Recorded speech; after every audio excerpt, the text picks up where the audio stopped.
All right, we good? Yeah. All right. A red light on that. So Dr. denBoer, thank you so much for agreeing to sit down with us. Yeah, absolutely. Yeah, it's been a while. We covered you back in February when you were here for your visit, and then you were selected in March as our provost, and then you started, I believe, July 1st. That's right. And now you've been in the job for a couple months since the start of the year. So my first question for you is, how has it been adjusting to first your position and DePaul and the city in general? DePaul is really a wonderful place, and I've been really impressed with both the quality and intelligence and the sense of mission and commitment that people here at DePaul have. It's really wonderful to work with people who are so caring and concerned about what the university is doing, and they're very nice people too, which is not always the case in California. There is something, it's a cliche, but that Midwestern niceness is absolutely definitely here. Yeah. What is your philosophy as a provost, and what do you kind of bring to the table that's different than maybe other people who have held this position? I mentioned the mission of DePaul, and that's really something that I take very, very seriously. We're here to educate students and prepare them for, first of all, for the workforce, but also to be engaged and committed citizens who of the city and the state who have a sense of values and social justice and so on. And that's something that that's really one of the major reasons why I'm here, because in that interview phase that she mentioned, I talked to students, and I really heard from them that what DePaul meant to them. So my philosophy as provost is to ensure that we do as good a job of serving students in those ways, of preparing them for the workforce, but also teaching them values about the caring for others and making the world a better place. Whatever I can do to help with that, and to send that message to the professors and instructors who you have in your classes, and facilitate their work as much as possible. That's why I'm here. What are some things that you will look to do as provost to support DePaul's mission while even when in these challenging times of declining revenue streams and lack of support from outside external ways? Well, DePaul has an advantage and a disadvantage in the sense that it's always been very tuition driven. We're less dependent on, say, the stock market or return on investment than some other universities are. One of my primary goals will be to ensure that enrollments remain high. And this year, knock on wood, it appears that we're going to do quite well in that regard.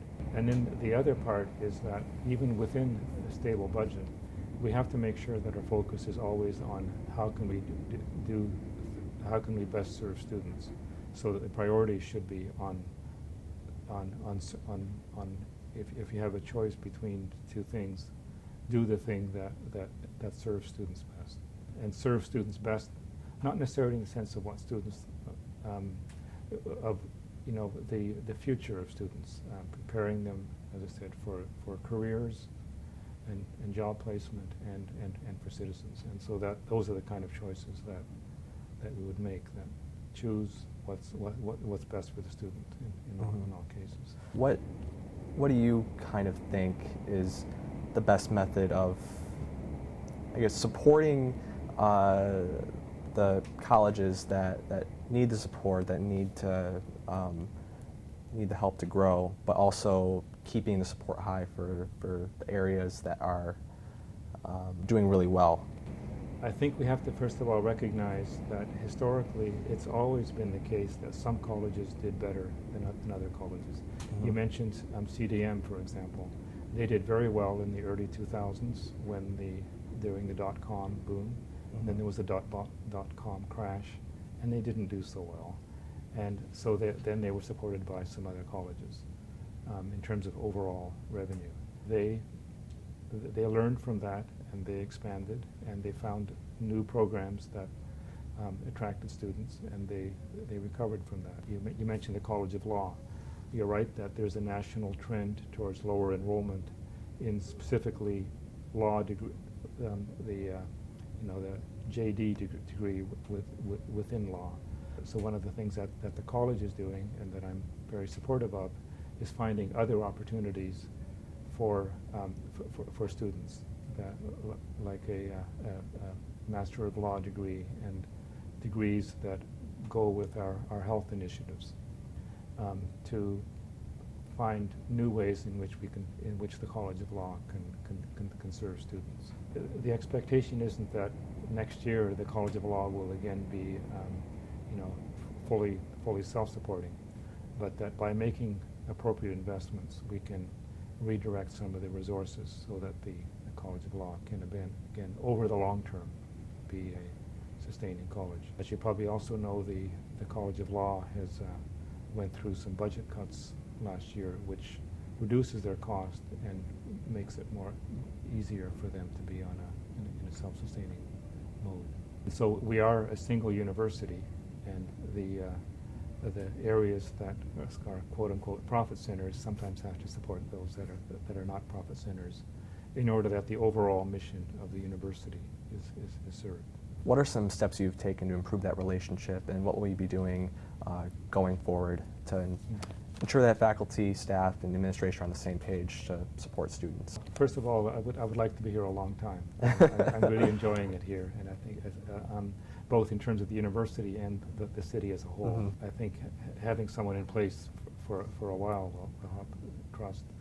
I'm also having a lot of conversations with a lot of people, and I intend to continue those conversations. I'm planning to meet with a lot of departments and schools and colleges over the next year to learn about what they sort of their dreams and hopes for the university and their concerns. I want them also to learn about me and to learn about my values and my goals for the university. And I think by working together in those ways and talking together, we can build trust and help us make the easy decisions and the hard decisions that we need to make to keep the university moving forward. I just want to get your perspective on the Hoffman Report, if you have any comments on the conclusions to the Hoffman Report. You know, the Hoffman Report concluded, and this was something that the APA took very seriously, that there was, you mentioned communication, that there were very serious communication issues between the staff in the APA and the senior leadership in the board.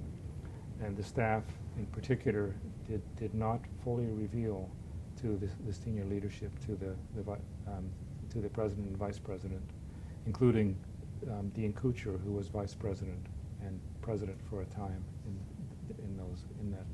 in that organization, the extent of the involvement of the APA in what was happening with military interrogation. So those people, as you know, those staff members have all left the APA, and I think that's one of the most important things we need to keep in mind in that whole thing. That as the dean himself has said, had he known then what he knew now, he would have made different decisions. But the staff intentionally kept important information from the senior leadership. Do you understand where some of these people are coming from, and does the university plan to investigate the findings any further? What was happening in Guantanamo was pretty awful, and I can understand that people are really upset about that, and really upset about what the Hoffman Report concluded, which is that the APA, through the machinations of its staff, was more involved in that than they ought to have been, and so I can understand that people are very upset about that. I do think also though that people should be very careful to look at what was known and was not known at the time. It's very easy to in hindsight to look back and say, well, this should have happened and that should have happened. And as I said a moment ago, the dean himself says that, you know, had he known then what he knows now, he would have done things differently. Some have criticized, though, his actions during the Penn's task force, that some say he acted as an enforcer. Wouldn't that cause alarm for somebody who's in an institutional role? I think you're referring to the section of the Hoffman Report in which it's discussed that the dean, or the then vice president, I guess, was trying to move the committee that developed the Penn's report, asking them to move along with their work. And I think he's given a fairly cogent answer as to why he did that. It had to do with the fact that the committee had a limited time to develop a report, and he was only there for, I think, the first few hours of the meeting. And so I think he saw it as his responsibility to ensure that the committee knew that it had a pretty fixed timeline on which to develop a report. What are some strategies you will utilize to give students as much, I guess, bang for their buck?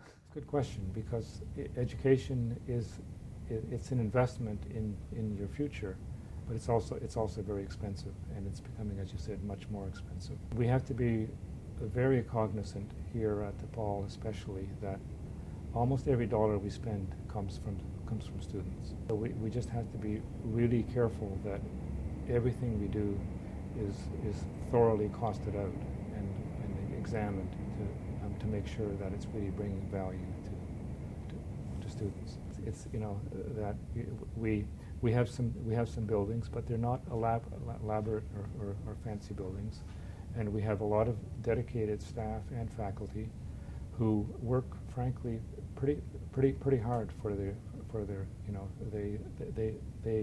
our teaching loads are high compared to many of our sister institutions, because our faculty are so dedicated to the students. That helps keep the costs low, but it puts more of a burden on the faculty.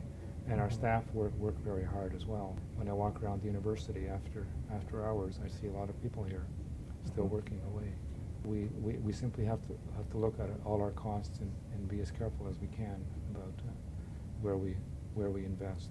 I just want to kind of gauge where you're at with contingent faculty, and if you can see some of the points they bring up and how that all plays in with keeping education affordable. Well, you kind of put your finger on the issue. It's a balance between affordability and the support for our contingent faculty, who are, as you say, a really important part of the educational experience here, because they do bring work experience and also other experiences from the city of Chicago, broadly understood, into the classroom. You're also right that contingent faculty nationally are not very well compensated.